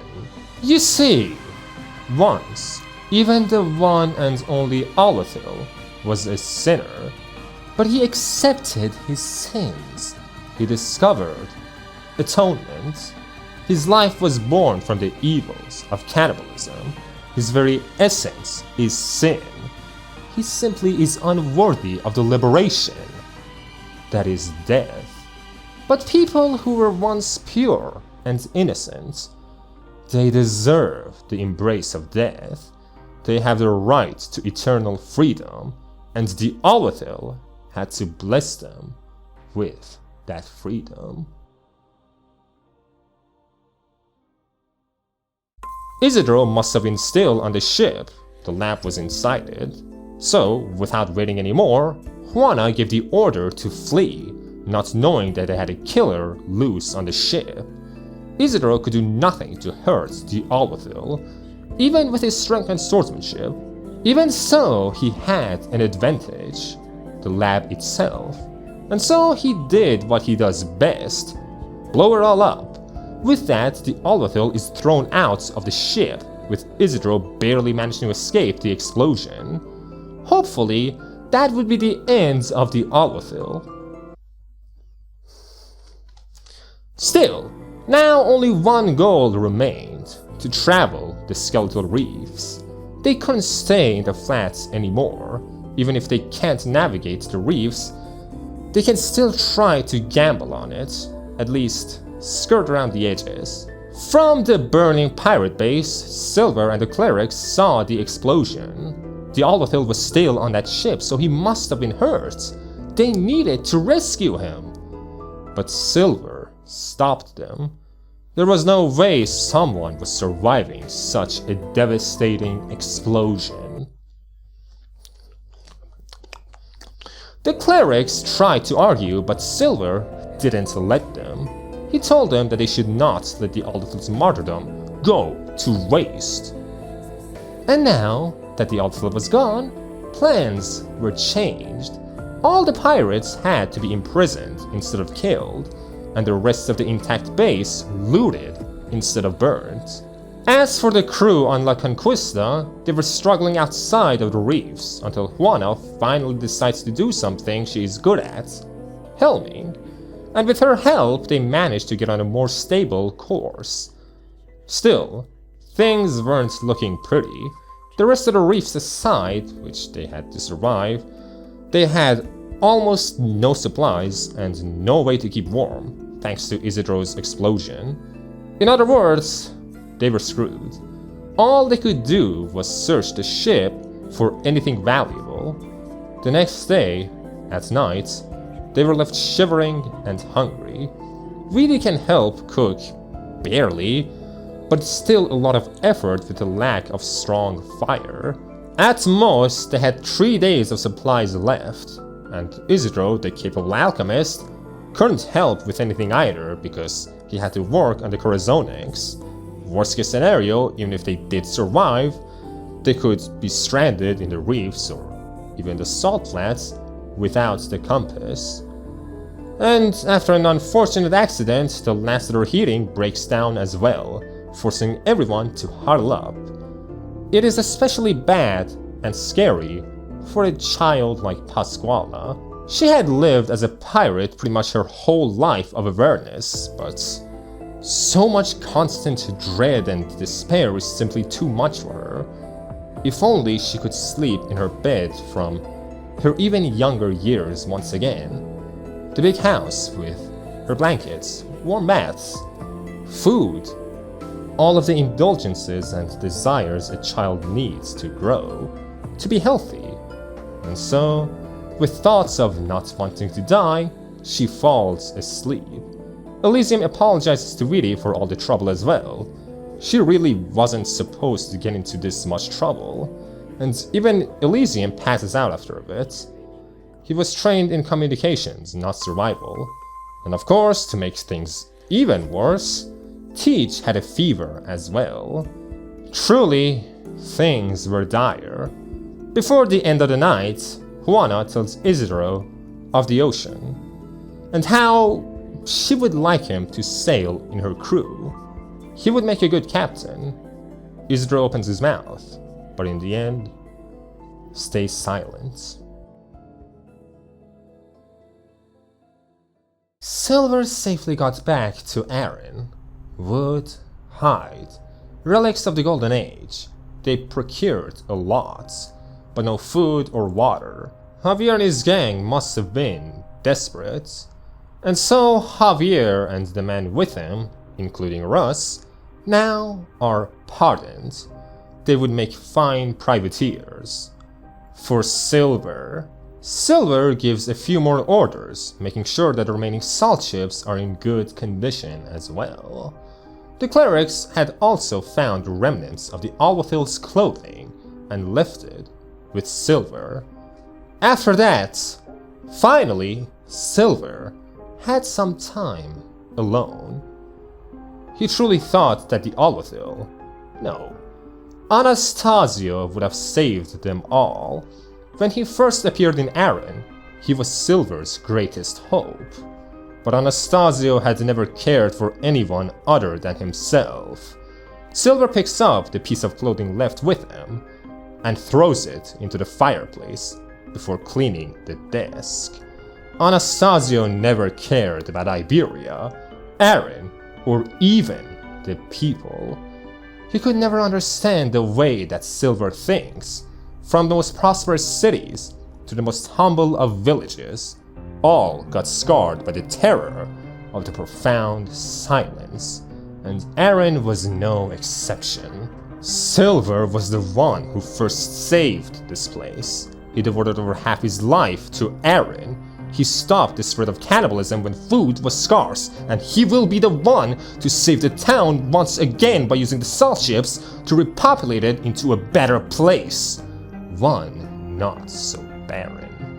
Anastasio and his stupid, archaic faith. He would never interfere with Aaron again. Silver's Aaron. But going past Silver, who even was Anastasio? Who was the Alguacil? Well, he was yet another unfortunate soul who was about to be claimed by poverty. Him and his mother. He could never forget the last meal he had before the Inquisition clerics found him and rescued him. He could barely eat the meat with his hurting teeth. His madre had told him that this was the last food they had. He always thought about how caring and tender she looked, when offering him his meal, and how cruel and cold she looked when he picked it up. The hunger was too great, so his memory of that time was fragmented. All he really remembers is that he ate and ate until nothing was left, until he needed to find more. His mother left him for a minute, a smile on her blood-stained face, holding a knife. He heard the honing of that very knife, and after a while, he heard some commotions, and his mother claiming that the knife was for cutting down vegetables. He had not seen veggies in the house for a very long time. Soon, an Inquisition cleric entered his room. He told him that they had apprehended his mad mother before taking a look at what the boy was eating. He started screaming, covering his face, shame and fear having taken over. Even as a young child, he knew how wrong it all was. For a while now, he had been wanting to die. Even so, in front of the large man, he wanted to hide his crimes. But still, he managed to plead, beg for death, for he had sinned. But the cleric, he refused. He said that he had no right to judge someone for trying to survive, even if it was through eating the corpses and flesh of people fed to him by his mother. There was something else the boy could do. He could atone. Sinners have always existed and will always exist. The same goes for atonement. Some cannot redeem themselves. The Inquisition exists to help those kinds of people. And through such methods, even Anastasio could atone for his sins, until one day, even the purest flower would bloom at his touch. Anastasio, of course, had not truly understood the demand of religion. He was but a young child. Through that kind, warm speech, he learned to despise desire. He learned to loathe sin. But most of all, he learned to hate himself. Even if he sometimes calls himself Anastasio, even if he is still breathing, it doesn't matter.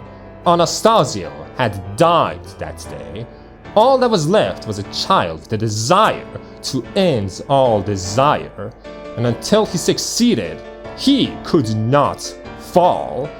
While Silver was looking through the salt ship's blueprints and thinking of the bright future that the people of Erin were going to have, the lights suddenly went out. He tries to light a match. He fails. He tries again, and his surroundings light up. And in front of him, he saw a face, pale as salt, punctuated with bloodstains, wet, crimson hair, belonging to a young man. A dead man. The Alguacil. Silver was shocked. How did he survive the explosion? But that didn't matter. What mattered is that when the Alguacil had first arrived to Erin, Silver truly just wanted to help him. But now, when he halted the clerics from going to save him, gleefully watching from afar as he was dying, what was Silver thinking about? He too must have been corrupted by desire. No? Before he can even notice, Silver falls to the ground, his soul having left his body. Another sinner had been redeemed.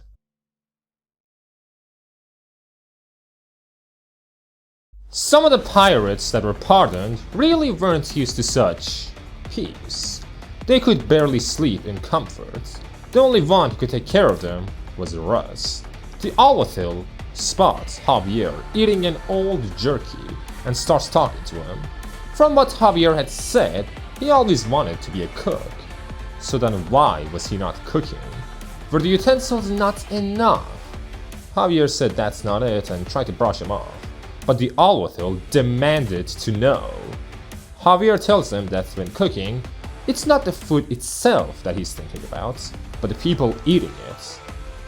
Even so, some of his crew were here, no? Unless he was thinking of those foolish devils that continue to resist. If so, then he should hold no regret for people who don't deserve it. Javier asked him why he was talking so much. Normally, it was Silver that kept himself connected. But that was the thing. The Alguacil told him that Silver was dead. He killed him, but he would not kill these pirates, for they walked the same path of atonement as him. So, from there, he tells of their next plan, not just to Javier but to all the pardoned pirates. Those evildoers fled to the Skeletal Reefs along with their ill-gotten gains. They had to be put to the blade. Some of the pirates demanded payment, which definitely pissed the Alguacil off. Rhodes tried to stop them, but instead of doing what the Alguacil usually does, murder, he instead tells them that he can have some of the coins and goods in Aaron. He had no use for them. Most likely though, he was just planning to kill them after they had served their purpose. Much like the pits of hell, the greed of man is bottomless. Rhodes takes that chance to tell everyone to just shut up and work. After that, Javier and Rhodes meet up, with Javier saying that this is too dangerous. The Alguacil is a lunatic, and now he has no one to keep him in check. To which Rhodes tells him that they have no choice.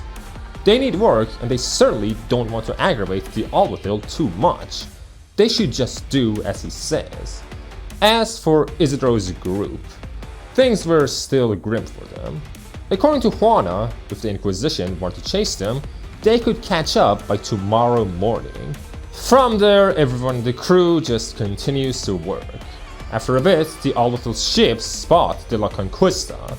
If they kept following, they could actually force them into the Skeletal Reefs. Until now, they had mostly been teetering on its edge, but not fully dipping in. Javier warns the Alguacil about the reefs, which the Alguacil, such threats are irrelevant. After a lot more talking, Javier convinces the Alguacil to let him help a bit, not wanting the maniac to have complete control. The best way to go about this would be to discourage the La Conquista from going into the sea. If Javier failed, he would lose the last bit of respect his crew had for him, but that was better than Juana dying in a wasteland. But of course, as soon as Juana sees the ships in the distance, she goes full speed ahead into the reefs. Javier's plan didn't work, so the Inquisition had no choice but to start cannon firing towards La Conquista. With Javier now a complete chump, Rhodes is forced to command the pardoned pirates. With all the ships heading into the Skeletal Reefs, the final act had begun. Despite all the commotion, Isidro was still working on the compass. Still, he had to be precise with his work.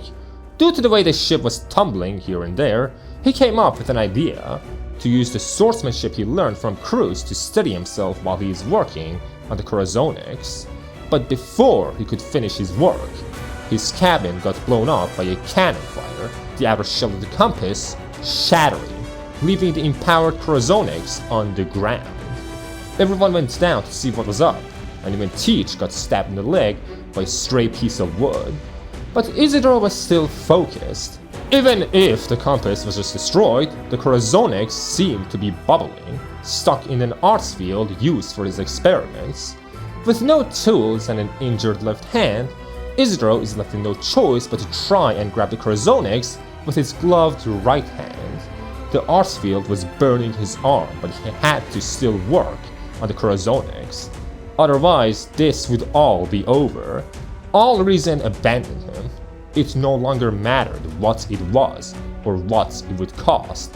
It simply had to be his, the Corazonix. And through that desire, suddenly, the Corazonix melded into his burning flesh. Many times Isidro had tried to seek a connection with this legendary substance, but now he knew that it had become a part of him. After that, he passed out. Juana quickly woke him up and started giving orders to everyone. Pascual and Vidi had to take care of Teach, and Elysium and Isidro had to simply fight. Isidro's left hand had started working again, but now his right wasn't responding. Still, he could fight even with his left hand. And so, after that, finally, the La Conquista entered the heart of the Skeletal Reefs. If their opponents had been anyone else, that would have been it. Tragically, their enemy happened to be someone who was a little insane, and so some of the ships not damaged by the reefs were still giving chase. One of the ships manages to hook to the La Conquista. On this ship was Russ, Javier, and the other pardoned pirates, but before they could step into the La Conquista, Juana stopped them, not letting them pass. She cut the ropes of the hooks before getting into their ship, beating them up with her helm wheel.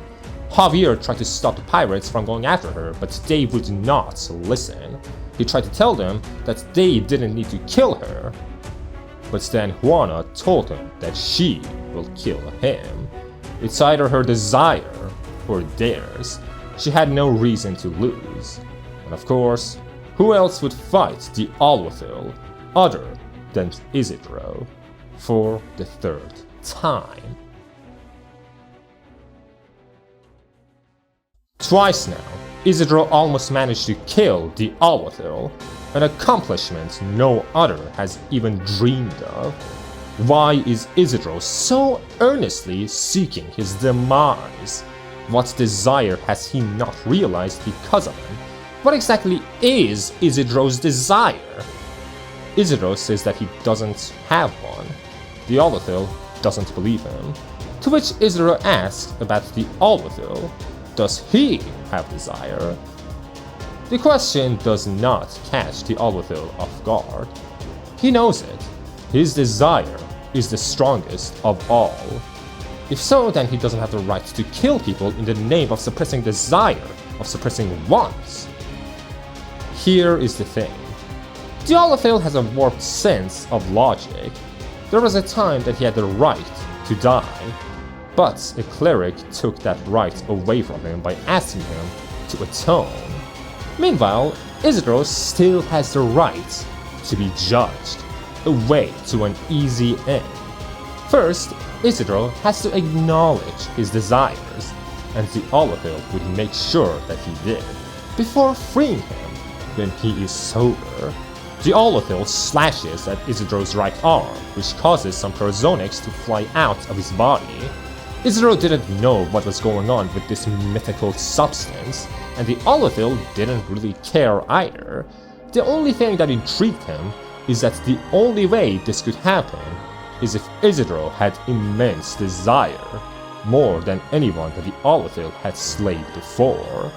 Isidro tells him that such a thing isn't possible. The way the Corazonix is supposed to work is that it leaves the compass and gathers information, which an alchemist deciphers. It doesn't work because of something as subjective as desire. At least, that is what he had learned from all this. Truthfully, even Isidro was doubting the scientific nature of the Corazonix. That distraction is enough for the Alguacil to stab into his left shoulder. After that, the dispersed Corazonix starts merging with him once more, filling him with even more pain. The Alguacil had asked about Isidro's desires, his wants. They were simple. He wanted Juana to sail the seas, for Pasquala to sleep in a warm bed with a full stomach, for Vidi to go back to researching, and for Elysium to have as much fun he wants in those concerts he likes. But the Alguacil finds that contradictory. It's their individual desires that are all getting in the way of each other's salvations. Pasquala cannot live in comfort because of someone like Juana. As for the rest, could they return to normal if they experienced such abnormalities? They are all holding each other back due to their greed and pride. But that's just how humans are, isn't it? Everyone affects each other. There's nothing wrong with that. Everyone in Erin refused to even look at one another unless it was necessary. Whether it's due to trauma or the Inquisition, it didn't matter. No one should have to live like a ghost. It seemed that Isidro was ready to confess, so the Alguacil let him. Due to his teacher, Isidro had thought that the peak of human interaction was consumption and assimilation, just like a seaborn. He thought that he would be consumed by the wants and desires of others until he lost himself.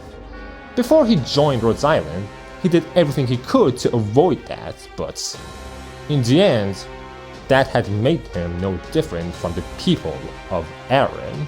He wasn't dictated by the desires of others, but he was dictated by the lack of them. The real self that he was protecting was empty.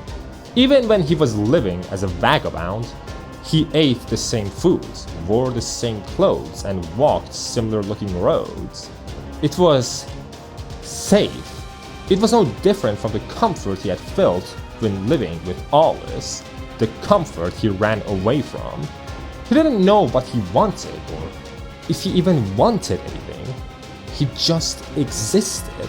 The Alguacil asks him if that isn't true happiness, then what is? To live as a blank canvas, not pulling others down into the same pits of hell where you are going to end up. But the thing is, everyone has a choice. The Alguacil is rejecting everyone's agency. Juana had given Isidro the chance to flee, and he stayed. The same thing applies to Vidi and Elysium. Their choices are their own, and if the Alguacil wants to kill them, then Isidro won't let him. Pasquale starts keeping Teach safe while Vidi starts fixing parts of the ship that are breaking down in real time. As for Elysium, he was simply fighting.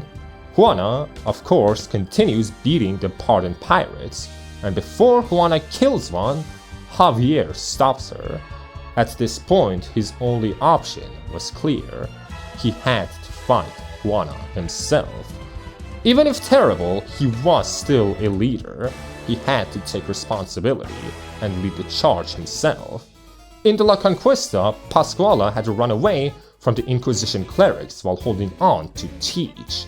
And of course, she couldn't run for much longer. As soon as they called Pasquale a thief, she snapped. She never wanted any of this. All she wanted was her childhood life back, and no matter what she did, how much she begged, no one would give her an honest job. No one helped her, all because she was branded as a thief. All because her house had fallen on hard times. Well, now she is a total thief, one that would fight for her own rights. In the duel between Juana and Javier, one thing was clear to the man. Juana was holding back. If she really wanted to, she could kill them all. What she was doing was obvious. She wanted everyone to affirm their decisions and fight for their own goals. So, Juana had a question for Javier as well. Why was he holding back? Going back to Pasquale, she was fighting for her life, angry at everything. All this happened just because of a stupid compass. Instead of saving Iberia, these clerics were hunting her. All she wanted was to not live the life she is living. She hates this life as much as them, so why do they have to come after her? When this was the life branded onto her, how could they have the right to judge her? Before she continued, Teach stopped her. The clerics weren't moving anymore. Pasquale had taken them down. Still, Teach wasn't in a pretty shape. She was barely holding on. In one of her pockets, Pasquale found an herb to feed to Teach. She couldn't let her die, because despite everything, her greatest desire now isn't to get back to her old life. It's to save the people who cared for her.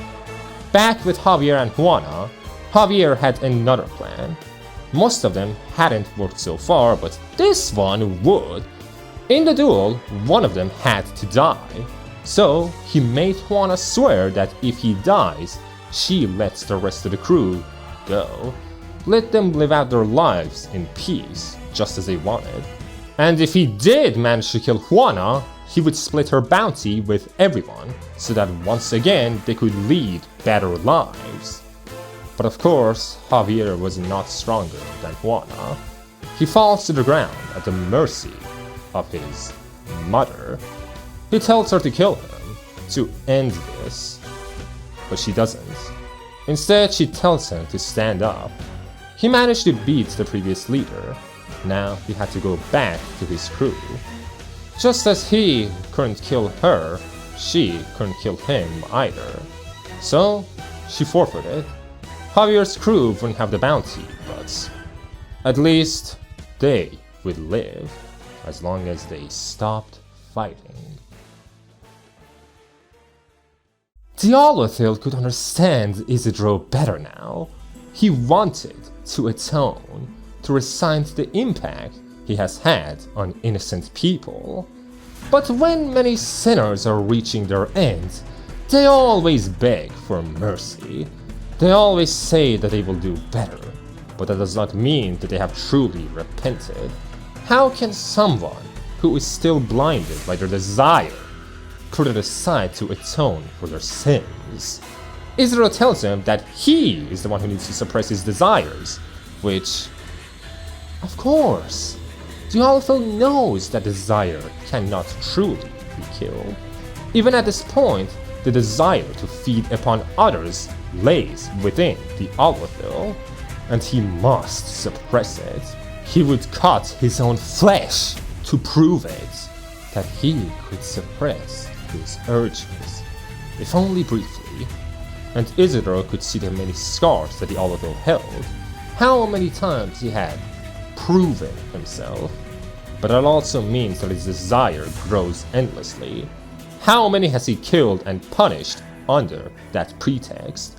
And why does he think that he is the only one able to hold his desires? To which the Alguacil tells him that death is liberation. Before being corrupted by desire, Isidro must have led an honest, comfortable life. As such, he had the right to be absolved of sin. But the Alguacil's very existence was a sin from the beginning. Were he to die, his death would hold no meaning other than sacrilege.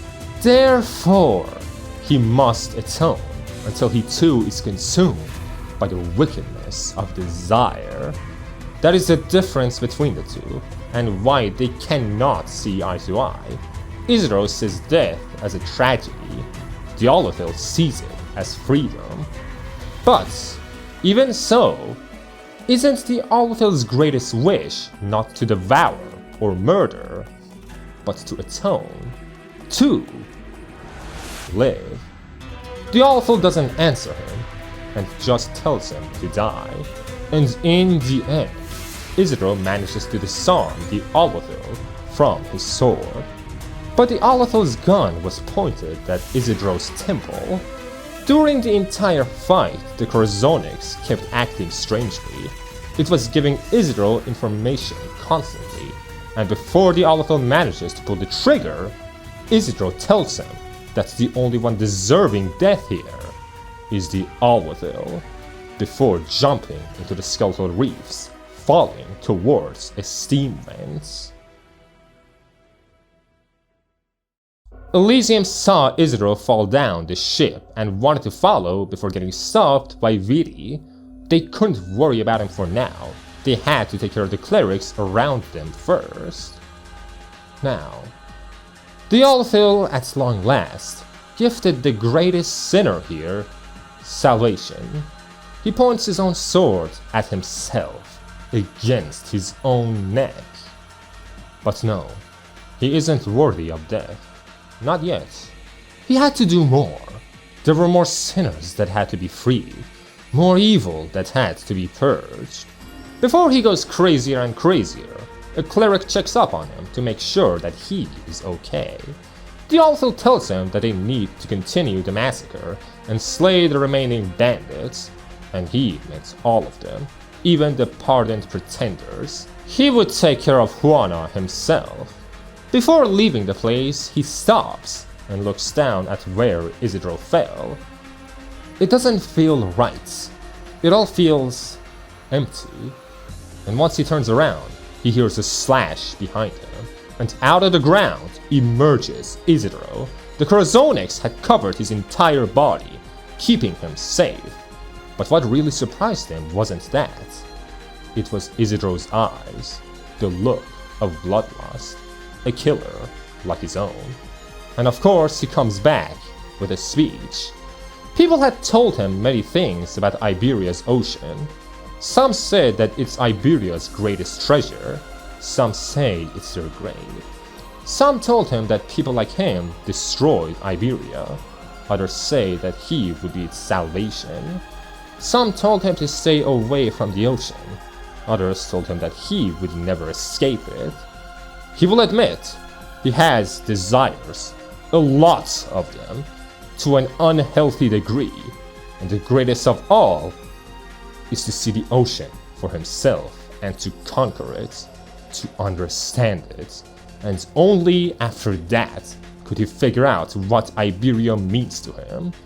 He would go to the ocean and no one would stop him. His greatest desire was knowledge, curiosity, man's greatest greed, the desire to know more and more until there is nothing to know. And with that, he slashes the Alguacil's neck, and the Alguacil feels relief. The emptiness he felt was disappointment. He had thought that maybe Isidro could free him, that he could purge him of sin once and for all. And now, the pure blood coming out of himself was a sign of atonement. With that purity, he could live. But he also felt fear. Despite the blood pouring out of him, giving him salvation, he tries to stop it. He can only live if he stops the bleeding. But it is also that blood that is freeing him from his misery as the Alguacil and freeing him into Anastasio. He can't live without healing his throat, but he also can't atone unless he bleeds. He realizes his own paradox of freedom before he falls down the ship into the Skeletal Reefs. After that, Isidro goes and helps Elysium and Vidi, while Juana saves Pasquala and teeth from more clerics. Javier, Russ, and the other bandits also start fighting the Inquisition after they attacked. The fight doesn't last long, due to the absence of the Alguacil, which causes everyone remaining to put their weapons down, and Isidro could control the Corazonix. Now that it was a part of him, he knew the way out of the Skeletal Reefs. He couldn't tell exactly what the Corazonix was, or why it even responded to him. All he knows is how it feels, and the information the Corazonix feeds him.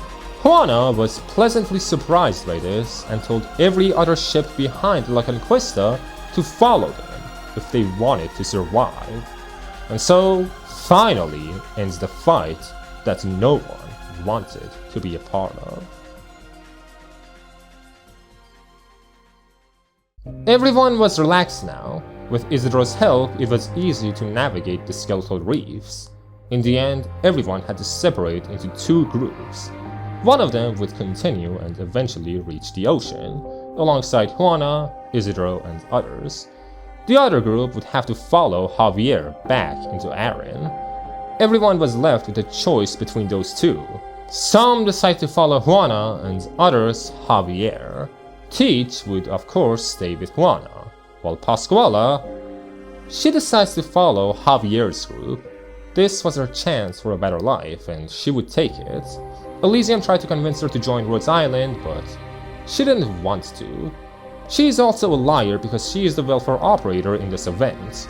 Vidi had to stay with La Conquista to repair it for a bit, but after that, she would return to Rhodes Island. As for Elysium, he talks to everyone he can, from Juana to Teach, before getting onto the ship with Javier.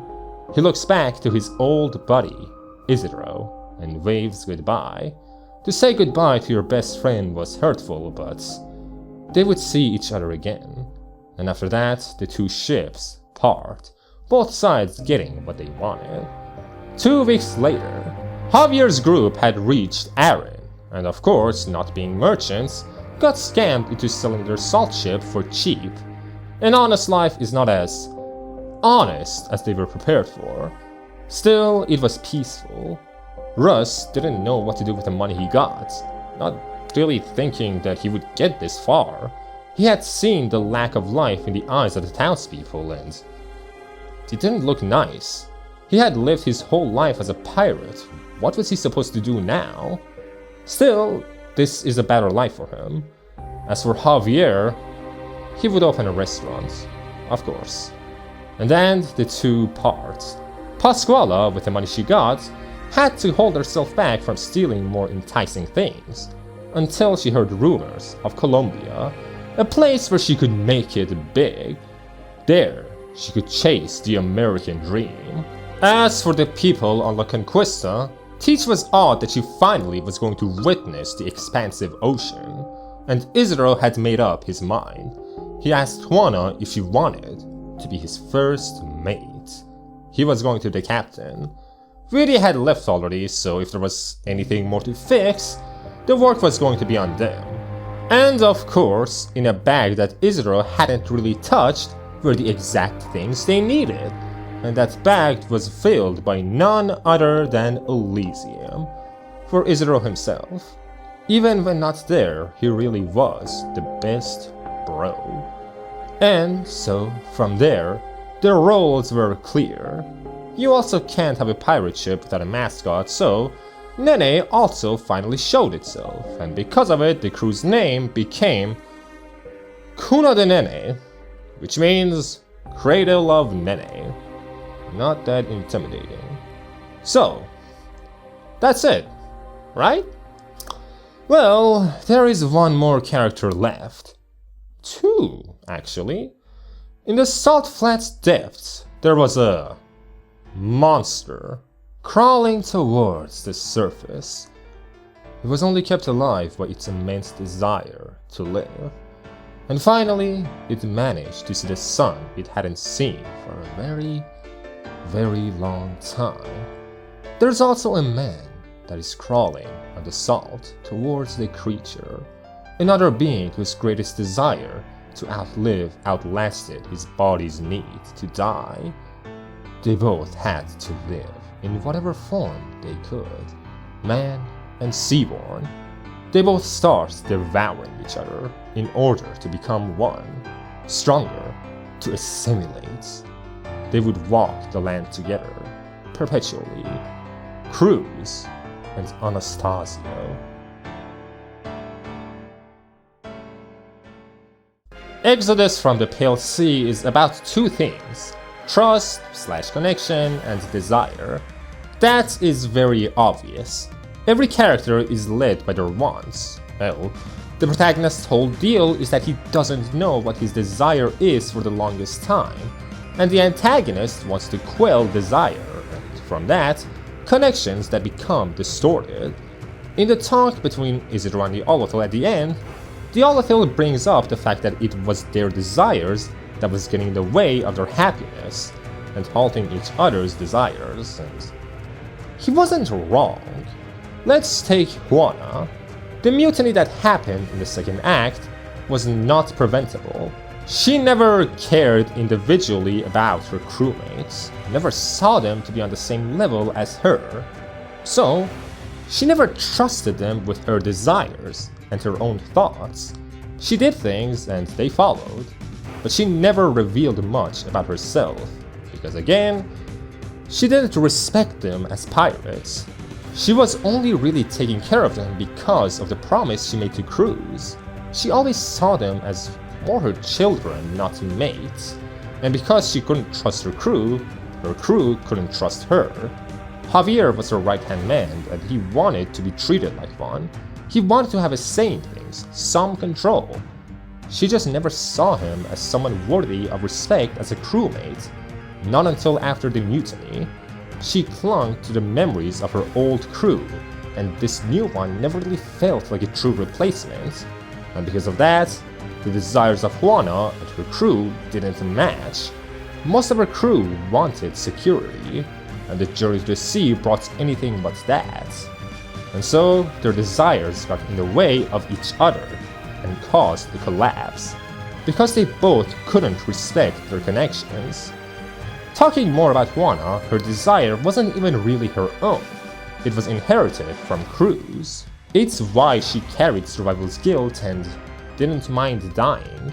It's because she felt that he should have been the one to carry all this out, not her. Pasquala is the child in the story, and children should indulge in their own desires that Pasquala couldn't indulge in. It's why near the end she gets so overwhelmed, more so than others. Children need to be spoiled, to an extent, and she didn't get to treasure her childhood too much because she was forced to grow up emotionally, which is impossible without proper life experience. And in the end, she jumps at the very first opportunity to indulge by traveling to Colombia. There isn't much to say about Elysium other than the fact that he simply wanted to help his best friend. That's all he cared about until he made more friends and wanted the best for them too. Despite how obnoxious he can be, he is genuinely a good guy. Silver was a character that cared immensely for Aaron. His main want was to relocate Aaron into a better place, and in this story, he was probably one of the least problematic characters. He was the one that went down the path of the Alguacil by making the town give up on their desires. It was only after the town took to his teachings that he realized that he messed up and that there was no point in living such a life.